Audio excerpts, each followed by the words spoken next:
to Modern Alchemy, episode number 62. 62. She forgot and wasn't able to interrupt me. Over the last several episodes, we've been talking about your frequency. And we started off kind of being hesitant to talk about vibration and frequency because it's been so misunderstood and misappropriated. And hopefully, if you've been following along, we've helped to bring some clarity around that. We've discussed the frequency of your mind and your emotions and your body and how they impact your life. And so today, given that science tells us that frequency is a reality, everything in this universe is comprised of energy, and energy vibrates. Mm-hmm. So let's talk about the final phase to bring this series in for a landing. And let's discuss what it takes to increase your spiritual frequency. Okay. So, Bersabeh, maybe we should start off by defining, and I'm going to let you do this, the difference between religion and spirituality. How do you define the difference between those two? Ooh. I knew that'd get an ooh. That's a tough one. Okay, so just in your opinion, in my your experience. In my experience, spirituality is your relationship with God, whatever you call that. Religion is also that with a set of rules, structures, and systems. So by that definition, can you be spiritual without being religious? There's no right answer here. No, I know. Well, that's in your experience. My experience. Well, here, okay. So that's wherein lies the problem. I've learned in my recent years. Oh, tell me about your problems. Let me tell you about my problem. How long do you have today? This may be a long episode. Be a while. Anyway, go ahead. In recent years, what have you discovered? Okay, so let me just give it a little backstory so it makes sense. Growing up, I didn't like rules. No way. I didn't like to be told what to do, quite frankly. And that, has to do probably with my generation, and it has to do with my upbringing and all that, good stuff. So, and I've always believed in God. I've always had, a fascination and interest, and I always believed in something that's higher. What I didn't like was going to like Sunday school. I didn't like to be in this I didn't like religion because I felt like it was confining, and because of the fact I didn't like to be told what to do. So and now in your wise old age of 42 in my wise old age, I am learning that religion, when you're a kid, is necessary. And wow. I also think that religion, even in my adult, as an adult, is also necessary. Religion is defined as set of rules and structures and systems and practices. Yes, and the reason I like it. I've come to that realization is because I'm looking around what's happening in our world right now, and it's because one thing that you find missing in today's society is that relationship, with God. No one really talks about it anymore. And religion, like the way I just said I felt about it when I was younger, has been put aside that way as you're just religious, and it's got a bad name. And those rules and structures to keep a civilized society is necessary. Absolutely necessary. And that, the technical term for what she's describing is secularism, easy for me to say, Yes. which goes all the way back to the 14th century. The Renaissance actually is where it began with this idea of humanism, which says humans are all there is and humans basically are God and there is no supreme power. And secularism is this ambivalence at best, if not aversion or hatred to anything to do with God. So let me come back, really nicely done. Let me come back and ask the question again. Do you believe now, given your experience, that you can be spiritual without being religious? You said spirituality was a relationship that's with a God. tough question. Just can I come know, from your I know, I am with my gut. Can I be spiritual without religion? No. No. Can you be religious and not be spiritual? Yes. That one's easier to answer, Yeah. isn't it? Yeah. Yeah. So we'd ask you to ponder that question as well, because I'm not suggesting, I don't think Bersabeh is suggesting that we have all the answers here, but No. but it certainly, Socrates said, I measure the quality of the question that I ask to the one to which I have no answer. And so if we don't have a definitive answer, we're maybe asking a higher quality question. Now, let's come back to frequency and raising your spiritual frequency. So here's what I'd like to talk about, and this may push some buttons, but just stick with us and keep an open mind. Ancient teachings tell us that we have more than one body. Yes. And so how is that, Bersabeh? Because, nice bicep, by the way. I see and feel this body, and I see and feel this body. How do we have more than one body in your experience? We have, in my experience, we have an energy. We have, what is it called? Our aura. Okay. We have an emotional body. We have a mental body. Mm. We have a spiritual body. So what are those bodies comprised of? Energy. They're not this. No, they're energy. I mean, I can't see it. Right. But it's there. But you can feel it. But I can feel it. You can feel it. And if you've been following the series, go back and catch up. If you haven't been, we talked about Harold Saxon Burr's research from Yale, and he proved this scientifically to be true. So we have these, let's call them energy bodies. Yes. You have a physical body, which is tangible, obviously. You have then an emotional body or a mental body first, which is created of your thought field. And then you have your emotional body, which is created of your feeling fields, tangled with emotions. And then you have your spiritual body. So are those energetic bodies, Bersabeh, just as important as this physical body? Well, they're what runs the physical body. So maybe they're more important. Yes. I would agree with that.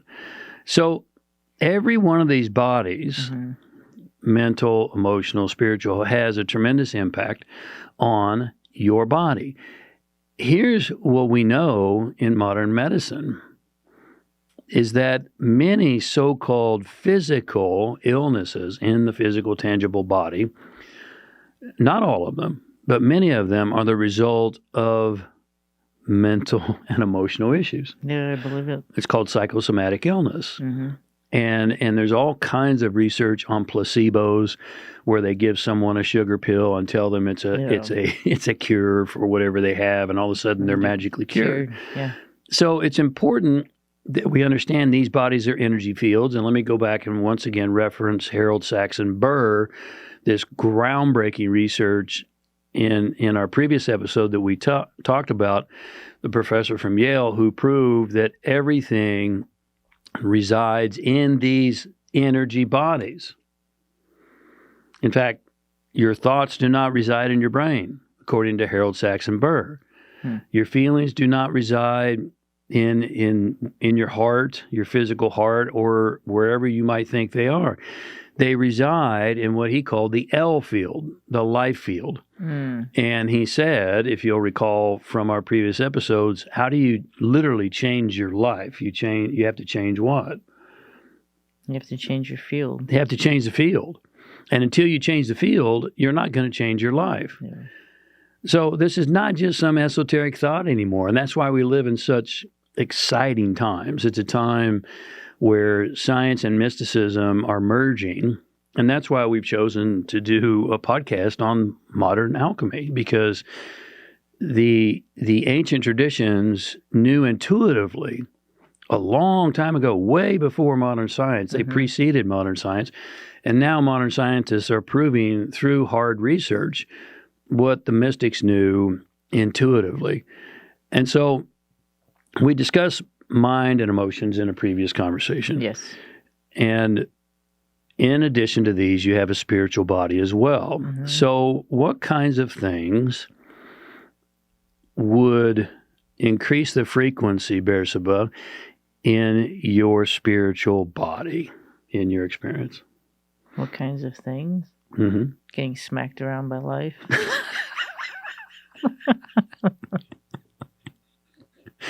You want to expand on that one a little bit?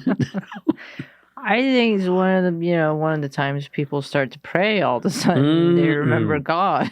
So prayer would be a practice. Yeah. To get out, and that's by the way, there's a lot of different kinds of prayer, but that one that she's describing is called petitionary prayer. God, help me, please. Yeah, no, don't do that kind of prayer. Well, maybe there's a time and a place for that, but anyway, go ahead. Yeah. No, but I was being serious. Yes, we get smacked around by. Okay. I mean, here's the fact, guys. What I mean by being smacked around at life, if you're trying to.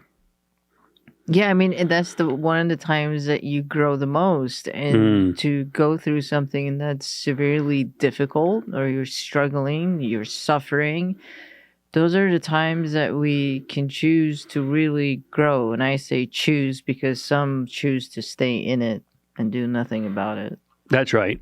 That's right. And here's a topic that we've discussed recently that's very important for those of you spiritual aspirants out there in particular.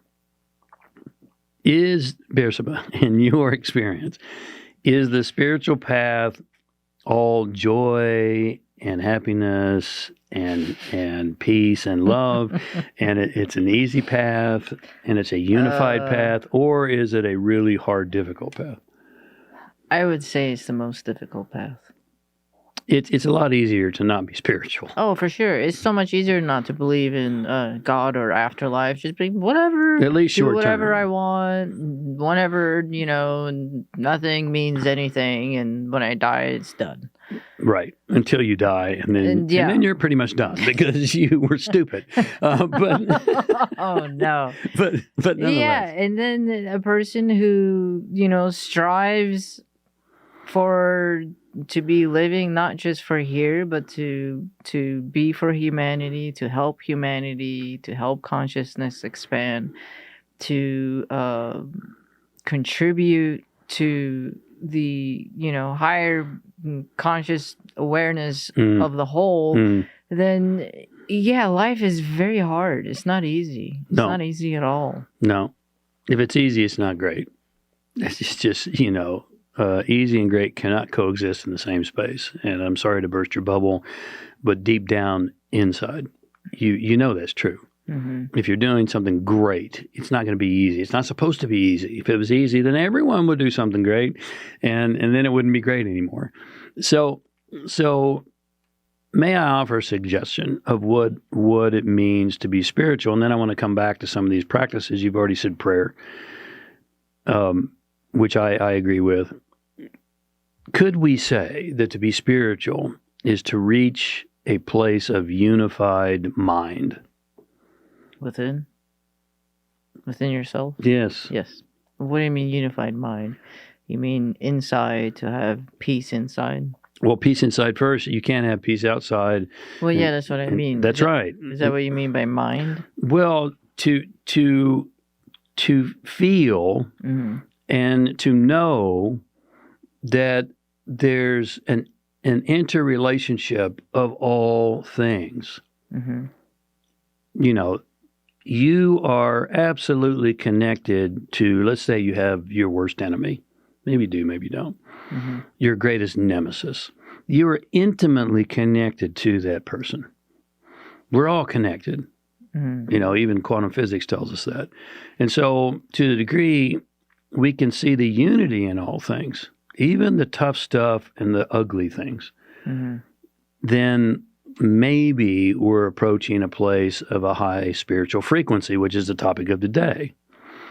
And so now, if we can agree on that to move forward, unified mind, and it has to come from unified self first, because Mm-hmm. one of the greatest problems that Bersabeh and I find in our one-on-one intensives with clients is a lack of integration. They're very fragmented. Most people are very fragmented. Mm-hmm. You know, internal unity is where it has to begin. And then we can start to observe and experience external unity. Yeah. So from that place, again, what are some of the practices practically that we could say? We said prayer. What other things would help us to increase our spiritual frequency? Well, you'd have to start with cleaning up yourself. Mm-hmm. You know, you'd have to start taking responsibility for life. Oh my God, take responsibility. Yeah, not you know, blaming your parents or teachers or anything, government or anything outside of you. Start taking responsibility for your life and your actions, and start doing things. Start, discipline, structure, systems. Those go a long ways. Discipline precedes dominion. If you can't live a disciplined life, you will never live a completely full life. No. You just won't. Another spiritual practice would be, when you're having dinner, sit down with your family and have dinner. Mm-hmm. All of you sit at the table and have dinner together. Yeah, it seems so simplistic. Bersabeh and I do that every single night. Yeah. And we're not on social media. We're not on the television. We're having dinner. We're conversing and connecting. And we do that every single breakfast, and we make a practice of that. And that, while that is not stereotypical of what we would say is religion, Mm-hmm. it's part of our religion. And what does that mean? Well, Bersabeh has defined religion as a system of structures and strategies and skills to take us to an experience of a spiritual state, if you will. Meditation is one of my favorite. And you hear a lot about this. Mindfulness, you can call it as well. But just taking some time in the morning is the best time, in my opinion. Mm-hmm. And according to traditions, early in the morning is the best to just go inside. Just go inside and feel what you feel and be open and allow hopefully downloads to come in. Yoga, which has been bastardized, so hot yoga now with hot music. It's hot music. Yeah, it's just totally the antithesis of yoga. Means a Sanskrit word that means union. Yeah. And so the purpose of true yoga is to unify your spirit and your body. Mm-hmm. Put your body into different postures and to be in that centered place, even when you have tight muscles. So those things can assist you in raising your spiritual frequency. And I'd also like to come back to beyond spiritual practices, traditional spiritual practices. At some point in time, your entire life has to be your spiritual practice. That's what I was going to say. That's what I go with. I would say your entire life is to be here is to have a spiritual experience. And I think a lot of people just have it backwards. I'm having a physical experience. You're having a spiritual experience here. And that's why I think the systems and structures that come from religion is fundamental, is the foundation, is so important, because then it sets up the rules and the foundation for you to be able to live the life you're supposed to in a spiritual way. That's right. And that has a dark side too. you know, I grew up the exact opposite of Bersabeh. My father was a Protestant minister. I went to church 3 times a week, and I'm really grateful for all that. And yet, the dark side of that is so many people go, okay, I went to church on Sunday. Now I've got the spirituality thing out of the way, and now I'm just going to be and do whatever. No. And so everything has both the light and the dark.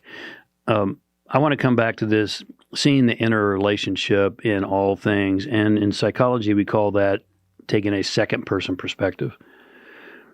And what that means is to be able to step outside yourself and to see yourself, literally, in another human being. It doesn't mean you have to agree with them on everything. You know, understanding and agreement are 2 different things. Yeah. But to see that there's an interrelationship, an energetic exchange there, because there's an esoteric axiom that says separation is illusion. And it really is. And so to the degree we can see the interrelationship of all things, how nature works with humanity, how humanity works with nature, how business works with commerce, how everything is interrelated, how relationships are key to how we live and fundamentally operate. Yeah.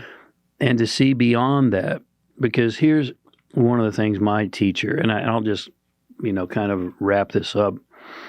It's been a great conversation, in my opinion. Thanks. I'll just tell you that. Thank you very much. Hopefully you agree. I'm going to leave now. Yeah. No, I mean, from both of our perspectives, I think it's something that's really important in today's world. But one of my teachers, who was a Toltec shaman, Don Jose Luis, said to me once, if you look hard enough at anything, you'll see everything. Yeah.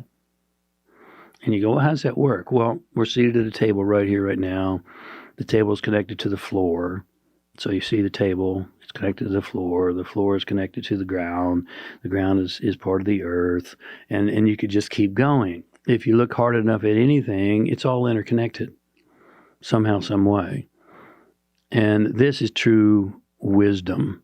And so I'll let you finish today by giving an example of how you have seen yourself in another person. Could I have seen myself in another person? Yeah, because that's hard to do sometimes for most of us. Oh, well, I would have to say I share a lot of the pain, I guess. We share similar pains, very similar pains, hurts that we've gone through. And we share a lot of the same sufferings. We all do, don't we? Yeah. The only difference is by degree. Yeah. So hopefully this has been as